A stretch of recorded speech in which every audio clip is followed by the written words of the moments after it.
Now, after the US has issued a sanction, an official sanction to South Africa, due to the Land Act, due to the fact that we sided with Hamas and not Israel, this is something that, of course, led to the US President Donald Trump to officially write and sign a sanction saying that the PEPFAR aid that we've been receiving from the US has been cut off. Now, quite a number of organizations have responded onto that sanction, especially on the section where the US president indicated that if the white farmers see that they can't take it anymore, they are free to come and reside in the US. They are free to come to the US.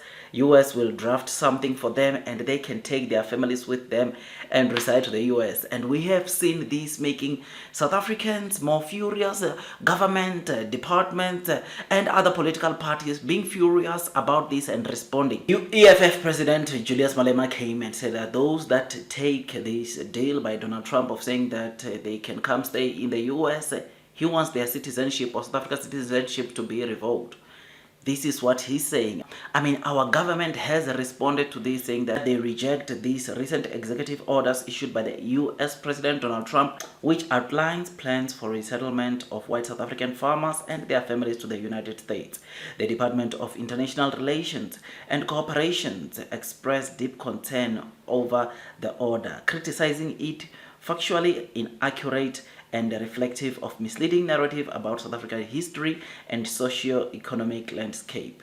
In an official statement, the Department of International Relations and Cooperation said that the order appears to be based on misinformation, propaganda, misrepresenting the realities of South Africa's past and present. The department noted with disappointment that such narratives have seemingly influenced decision makers in the United States. South African government also highlighted the irony of the US granting refugee status to a group that remains among the most economical privileged in the country, whilst simultaneously denying asylum to vulnerable people from other regions. South Africa reaffirms its commitment to diplomacy, stating that any misunderstanding or dispute should be resolved through a constructive dialogue rather than unilateral actions. President Ramaphosa's office also issued a response, underscoring that South Africans remain a constitutional democracy governed by the rule of law. The statement clarified that the recent enacted expropriation bill does not constitute land confiscation but provide legal framework for land redistribution in a fair and lawful manner. The government maintains land reform is necessary to address historical inequalities and drive economic growth. Despite these clarifications, President Trump's order signed on the 7th of February, which marked significant escalations, tensions between Washington and Pretoria, South Africa. The order directs U.S. agencies to prioritize the admission of white farmers under the United States refugee program. Now, something that was very interesting, as I was reading this news, I was checking what people are saying, the response, especially from these white Afrikaners on the streets of social media. They don't want to go. Apparently, they are saying no way. They don't want to go. They don't want to go to the US and find themselves going from owning farms into driving trucks. This is what they are saying, or this is what rather some of them are saying, to say they can't leave South Africa, they can't leave their farm here and go and work as truck drivers in the US. This is not a statement to demean truck drivers, but I think it's just sending a message clear to say that we cannot leave the amount of money we are generating and downgrade to earn maybe a couple of bucks from being truck drivers in the US. So therefore they are staying, they are choosing, or at least those that I've seen on the streets of social media, they are choosing to stay. They are not going to go to the US. But as we are reading, the president of the Economic Freedom Fighters, Julius Malema, said if those farmers that lives with their families, their citizenship or SA citizenship should be revoked, which honestly I think, yeah, it's fair, because honestly this whole scenario is just based on misconceptions that, I mean, it just rose in a couple of days, which personally I think this thing is not just about this. I think these are very light things, and if someone from outside is just to see this, they will see that there's not really much happening. I think the real deal, or the main primary reason why South Africa is being punished like this is, number one, we are part of BRICS, right?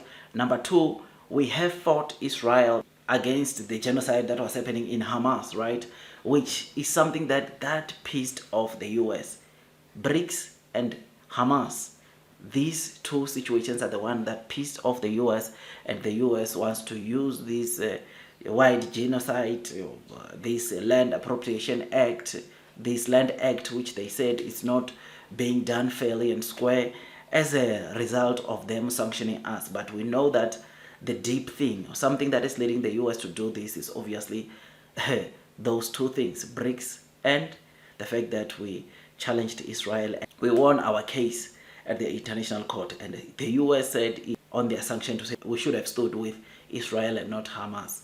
And this, ladies and gents, just shows what is really happening, what is really taking place. So what are your thoughts, man? These are some of the latest news that we have seen from the response in South Africa. The government is not happy at all, because this leaves us to go look for money to cover the gap of that 17%.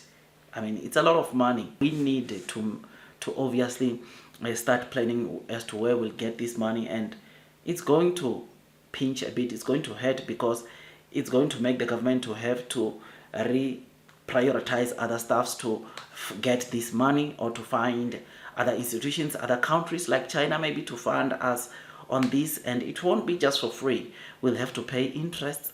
We'll have to pay with something which is something that is not good at all. But anyways, this, on the positive side, I think it's going to make us to stand strong.